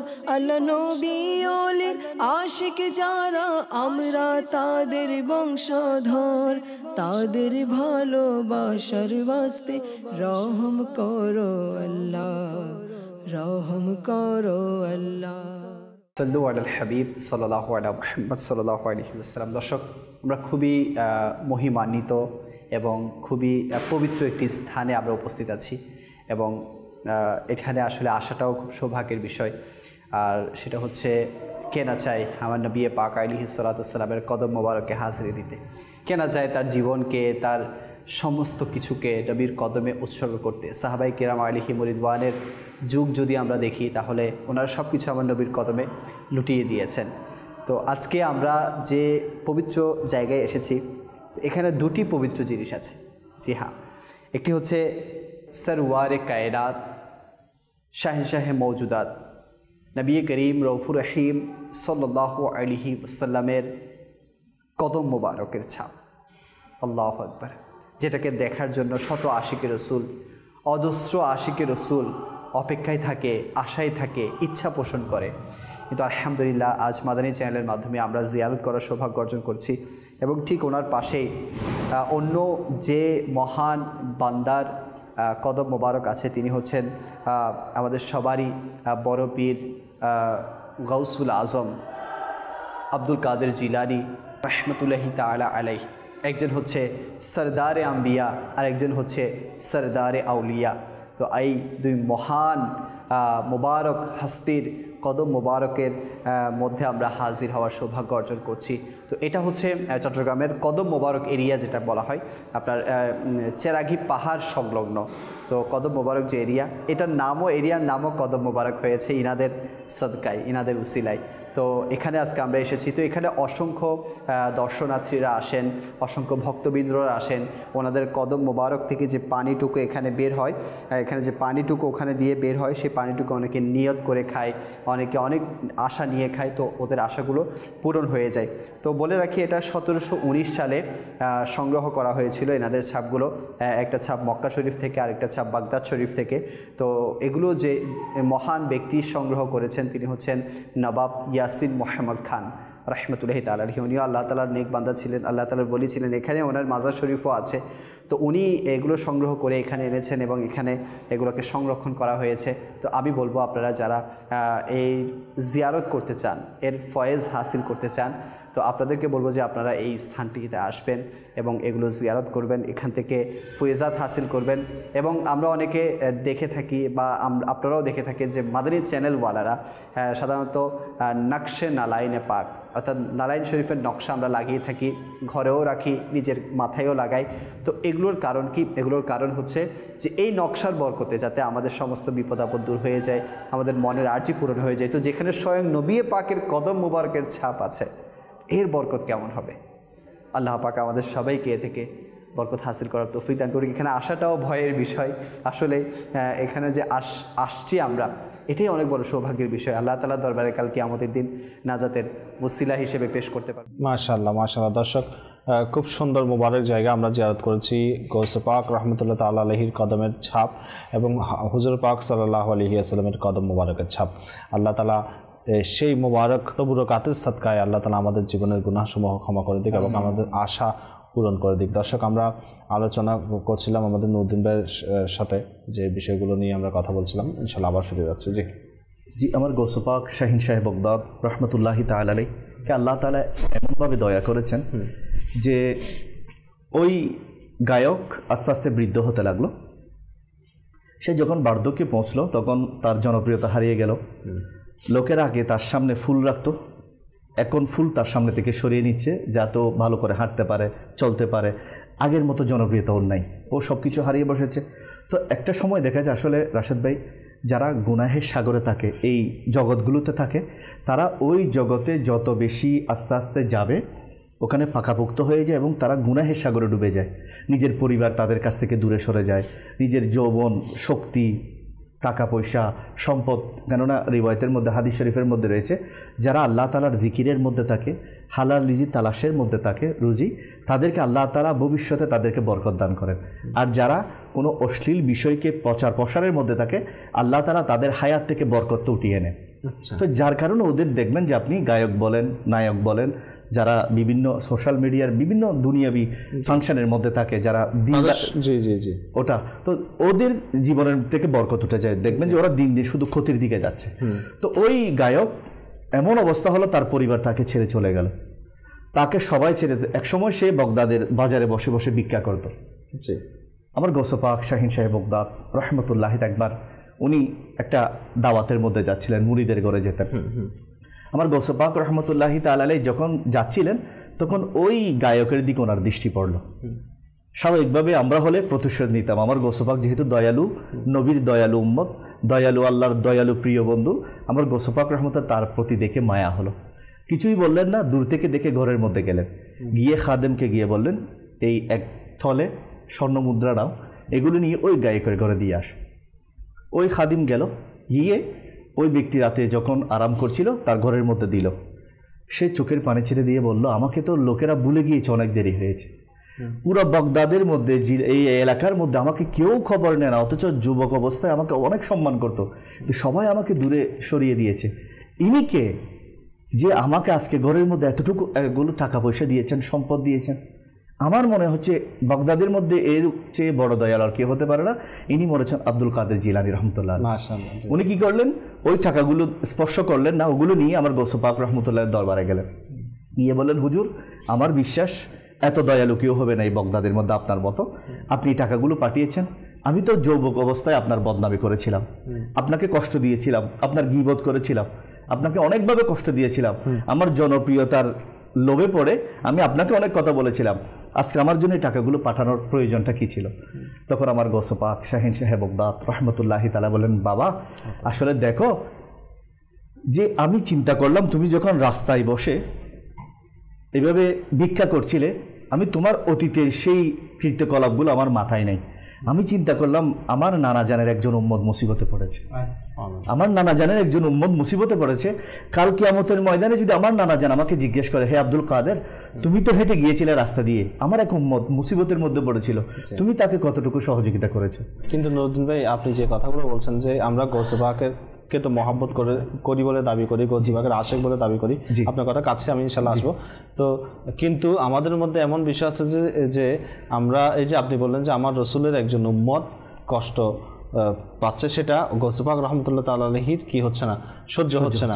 কিন্তু আমরা গৌসে পাককে ভালোবাসি বলে দাবি করে অনেকে কিন্তু এমন অবস্থার মধ্যে আমরা করি যে মানুষকে মুসিবত ফেলানোর জন্য আমরা কিন্তু ব্যস্ত থাকি পৃথিবীর মধ্যে নিজের স্বার্থ উদ্ধারের জন্য। জি, আসলে রাশেদ ভাই, এটা হচ্ছে আপন আপন নসিব। জি, জান্নাতি লোকেরা কখনো জাহান্নামী লোকদের কাজ করবে না। জি, আমি যদি জান্নাতে যেতে চাই, হযরত সাইয়্যিদুনা জুনাইদ বাগদাদী রাহমাতুল্লাহ আলাইহি বলেন, লোকেরা জান্নাতের আশা করে কিন্তু জান্নাতের আমল করে না। জি, জাহান্নাম থেকে বাঁচার দোয়া করে কিন্তু জাহান্নামের আমলগুলো করতেই থাকে। তো সে কতই বড় বোকা। আমাকে দেখতে হবে এই কাজটা যেটা আমি আল্লাহর উম্মত, আল্লাহ আমার নবী করিম সাল্লাল্লাহু আলাইহি ওয়াসাল্লামের একজন উম্মতকে কোথায় ফেলছি। উনি মুসিবতে যখন পড়বে, কেননা হাদিস শরীফের মধ্যে রয়েছে, যেই ব্যক্তি আমার কোনো মুসলমানকে কষ্ট দিল সেই জন্য আমাকে কষ্ট দিল, ওমান আযানি ফাকাদ আযা আল্লাহ। যেই ব্যক্তি আমাকে কষ্ট দিল, আমার নবী ইরশাদ করছেন, সেই জন্য আল্লাহকে কষ্ট দিল। আর যে আল্লাহকে কষ্ট দিবে অতি শীঘ্র আল্লাহ তাকে গ্রেফতার করবেন। আমার নবীর একজন উম্মতকে আপনি মুসিবতে ফেলছেন, উনি মন ছোট করলে আমার নবীর দরবারে খবর হবে। আমার নবী যদি আপনার উপর অসন্তুষ্ট, আপনি যতই আমলদার হন, আজকে দেখেন সবাই আমরা আমার নবীর দিদারের জন্য কান্না করি, সবাই আমরা গৌস পাকের দিদারের জন্য কান্না করি রহমতুল্লাহি তাআলা আলাইহি, কিন্তু পাচ্ছি না কেন? এটার অন্যতম কারণ হচ্ছে আমরা গৌস পাকের গোলামদেরকে কষ্ট দিচ্ছি আর ওনার দিদার আশা করছি। আমার নবী করিম সাল্লাল্লাহু আলাইহি ওয়াসাল্লামের উম্মতকে কষ্ট দিবেন, আমার নবীর দিদার চাইবেন, কোনোদিন হতে পারে না। আমাদের মা বাবার সামনে যদি আমাদেরকে কেউ খারাপ বলে, আমার মা বাবা ঘরেও যাবে না। কেন? এটা তো আমাদের মা বাবার বিষয়, মহব্বতের বিষয়। আমার নবীর উম্মতকে কষ্ট দিয়ে আপনি আশিকে রসুল দাবি করবেন, তো আশিকে রসুল মুখের মধ্যে থাকবেন, মানুষের অন্তরে প্রবেশ করতে পারবেন না। আমার গৌস পাক রহমতুল্লাহ আলাইহি আমাদেরকে 1 কোটি টাকা দিয়ে যান নাই। আজকে আমার গৌস পাকের শান বলছি, ওনার আদর্শ বলছি। উনি আল্লাহ পাকের সন্তুষ্টির জন্য আমল করে গিয়েছেন। আজকে আমি না, আমার 14 পুরুষ ওনাদের সম্মান গায়ে কিয়ামত পর্যন্ত চলতে থাকবে। কেননা আমার আল্লাহ তাআলা এটা ইরশাদ করেছেন, ফাযকুরুনি আযকুরুকুম, তোমরা আমাকে স্মরণ করো, আমি তোমাদের চর্চাকে বাড়িয়ে দেব। মাশাআল্লাহ। আবার গৌস পাক শাহিন সাহেব বগদাদ রহমতুল্লাহি তাআলা আলাইহি বললেন, বাবা তোমাকে দয়া করার এটা কারণ ছিল না যে আমি তোমাকে আদর্শ দেখাবো। এখন তো মানুষ বসে থাকে, আদর্শ দেখানোর জন্য মুসিবতে পড়েছি। 5000 টাকা দিলেই বলবে যে উনি অনেক বড় দানবীর, অনেক বড় দাতা, উনি মুসিবতে ওনাকে ছাড়া কাউকে পাওয়া যায় না। আরে ভাই, এটা চিন্তা করেন না। আমার সাইয়্যিদুনা ইমাম হাসান রাদিয়াল্লাহু তাআলা আনহুর কাছে এক ব্যক্তি আসলো, এসে বলল, হুজুর আমি মুসিবতে পড়েছি। উনি তাড়াতাড়ি ঘর থেকে নিয়ে কিছু টাকা দিলেন এবং চোখের পানি ছেড়ে আল্লাহর দরবারে কান্নাকাটি করছেন। তো ওই ব্যক্তি বলল, হুজুর আমাকে টাকা দিয়েছেন, এখন তো আমি কান্না করবো, আপনি কেন কান্না করছেন? তো ইমাম হাসান রাদিয়াল্লাহু তাআলা বলতেছেন, আমি কান্না করছি এই জন্য, একজন আল্লাহর বান্দাকে কেন আমার কাছে আসতে হলো, আমি কেন তার কাছে গেলাম, আল্লাহু আকবার, আমি কেন প্রথমে তার খবর নিলাম না, আমি কেন তাকে সহযোগিতা করলাম না, তাকে কেন আমার ঘরে আসতে হলো? আমি আল্লাহর দরবারে ফরিয়াদ করছি, আল্লাহ তুমি আমাকে মাফ করো, আমি তোমার একজন। আমাদের এমন অবস্থা যে আমরা চেয়ে থাকি যে দেখি যে তাকে আমার কাছে আসতে হবে না, আসলে অনেক সময় এরকম বলি না যে তাকে আমার কাছে আসতে হবে। আসলে রাশেদ ভাই, এটা হচ্ছে নসিবের বিষয়। কেননা আমির আহলে সুন্নাত দামাত বারকাতুহুম আলাইহিকে যদি আমরা দেখি, ওনার মাঝে সব জান্নাতি খাসলত। কেন? উনি আল্লাহ তাআলার দরবারে ফরিয়াদ করেছেন, আল্লাহ তাআলা ওনাকে বানিয়েছেন।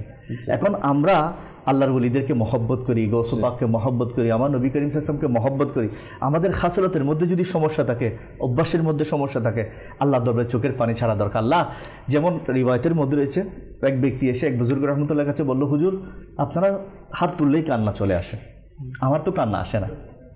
তো আমরা অনেক সময় বলি চোখের পানি সহজে আসে না তো আমাদের, আমি যখন তখন কান্না করি না, আমার চোখের পানি আসতে অনেক কষ্ট হয়। তো ওই বুজুর্গ রহমতুল্লাহি তাআলা আলাইহি বললেন, তুমি কান্না করলেও আসে না? বলতেছে না, আসে না। বলতেছে তুমি এটার জন্য কান্না করো, তুমি এটার জন্য কান্না করো, আল্লাহ আমি কান্না করতে চাইলেও কেন কান্না আসে না? তার মানে বোঝা যাচ্ছে হৃদয় পাষাণ হবে, এটা অনেক বড় মুসিবত। আপনি আল্লাহর বান্দাদেরকে কষ্ট দিয়ে আপনার পাষাণ হৃদয় হয়ে যাচ্ছে, আপনি দোয়া করলে স্বাদ পাচ্ছেন না। এমনি তো মনে করেন আমরা সবাই দেখা যায় যে আল্লাহর বান্দাদেরকে উপকার করার চেষ্টা আমরা করি না, আমরা উপকার করার চেষ্টা করি না। আমার শাহী সাহেব বগদাদ হুজুর গৌস পাক রাদিয়াল্লাহু তাআলা একটা এলাকার মধ্যে গিয়েছেন দাওয়াতের মধ্যে। তো ওই এলাকার একজন গরিব মুরিদ ছিল, তো উনি ওনার 2টা মেয়ে ছিল, শাদি দেওয়ার টাকা ছিল না, ওনার ঘরটাও ছিল জীর্ণশীর্ণ। তো আমার গৌস পাক স্বাভাবিকভাবে বর্তমানে মনে করে আমির আলাইহিস সালাম যদি বাংলাদেশে তশরিফ আনেন, আমরা হাই ফাই লেভেলের মুরিদরা সবাই বসে থাকবো, যারা পয়সাওয়ালা আমার কোটি টাকার ফ্লাইটে তুলবো, কোটি টাকার গাড়িতে তুলবো, এটা স্বাভাবিক। তবে সব প্রত্যেকেই চায় আপন আপন পীরকে স্পেশাল একটা তোহফা দেওয়ার জন্য, স্পেশাল জায়গায় বসানোর জন্য। তো আমার গৌস পাক রহমতুল্লাহ আলাইহি যখন ওই এলাকায় গেলেন, তখন ওই এলাকার বড় বড় সম্পদশালীরা সবাই প্ল্যানিং করে রাখলো, আজকে যদি গৌস পাক রহমতুল্লাহ আসে আমার ঘরে রাখবো, কে বলতেছে আমার ঘরে রাখবো। আমার গৌস পাক রহমতুল্লাহ ওই এলাকার মধ্যে প্রবেশ করার সাথে সাথে ওই মুরিদ কিন্তু মনে মনে বলেছে, আমি ইয়া গৌস পাক, আমার তো টাকা নেই, পয়সা নেই, কিছু নেই, কিন্তু আমি আপনাকে মহব্বত করি, আপনি যদি আমার ঘরে একটু তশরিফ আনতেন। মনে মনে আর্জি দিয়েছে। আমার গৌস পাক রহমতুল্লাহ সবাইকে দেখেছেন, সম্পদশালীরা আগে, গরিবরাও তাদের পিছনে পিছনে আছে। আমার গৌস পাক বলছে আমি উঠলে ওর ঘরে উঠবো। সে গেল, তার ঘরে গেল। আমার গৌস পাক রাতে ইবাদত করলেন। তো আমার গৌস পাক তো যেখানে যেতেন ওখানে তো মেলা হয়ে যেত, এখানে দয়ার উপর দয়া হয়ে যেত। লোকেরা আশেপাশের অনেকগুলো এলাকা থেকে এত বেশি তোহফা তাহাইফ আসলো, এত বেশি তবরুকাত আসলো, এত বেশি টাকা পয়সা আসলো। আমার গৌস পাক রহমতুল্লাহ এক রাত থেকে সকালে ফজরে নাস্তা করছিলেন। নাস্তা করার সময়কে বললেন, তুমি তো মন ছোট করেছিলে গতকাল রাতে, তোমার মেয়েদের বিবাহ কিভাবে দিবে, এখন দেখো যা তোহফা এসেছে, তোমার মেয়ে 2টার বিয়ে হয়ে আরো কিছু বাকি থাকবে। তো আমার গৌস পাক রহমতুল্লাহি তাআলা এলাকায় গিয়ে চিন্তা করেছেন গরিবদেরকে, আমার নবীর উম্মতদেরকে, আমাদেরকে আল্লাহ তাআলা এটা নসিব করুক। আমিন। দর্শক, আমরা খুব সুন্দর কথা শুনেছি যে আমরা অনেকে বিভিন্ন পেশার সাথে, বিভিন্ন কর্মের সাথে জড়িত থাকি এবং অনেকে মাযহাবী, অর্থাৎ আমরা দ্বীনি লাইনেও আছি, কিন্তু আমাদের অবস্থা এমন যে আমরা তো বলি যে আমরা আল্লাহ রাসূলকে মহব্বত করি, আমরা গৌস পাককে মহব্বত করি, কিন্তু আল্লাহ রাসূলের উম্মতদেরকে কষ্ট দিই। শুধু উম্মতকে নয়, অনেক সময় আমাদের অবস্থা এমন যে আল্লাহ রাসূলের যারা বংশধর আছে তাদেরকে আমরা কষ্ট দিয়ে থাকি। আল্লাহ তাআলা আমাদেরকে হেফাজত করুক, যারা কষ্ট দিয়েছে তাদেরকে বোঝার তৌফিক দান করুক। দর্শক, আসলে কথা তো অনেক রয়েছে, তো বিষয় হচ্ছে আল্লাহ তাআলা আমাদেরকে ভালো রাখুক, সুস্থ রাখুক। আমাদের সময়ও শেষ হয়ে গেছে। মাদানী চ্যানেল দেখতে থাকুন, আমাদের অনুষ্ঠানও দেখতে থাকুন, ইনশাআল্লাহ আপনাদের সামনে আবার হাজির হব। সে পর্যন্ত ভালো থাকুন, সুস্থ থাকুন, মাদানী চ্যানেল দেখতে থাকুন। সাল্লু আলাল হাবিব সাল্লাল্লাহু তাআলা আলা মুহাম্মদ সাল্লাল্লাহু আলাইহি ওয়াসাল্লাম। জিলানী জিলানী গৌসে পাক জিলানী, জিলানী জিলানী বড় পীর জিলানী, মোদের জান প্রাণ হতে প্রিয় জিলানী।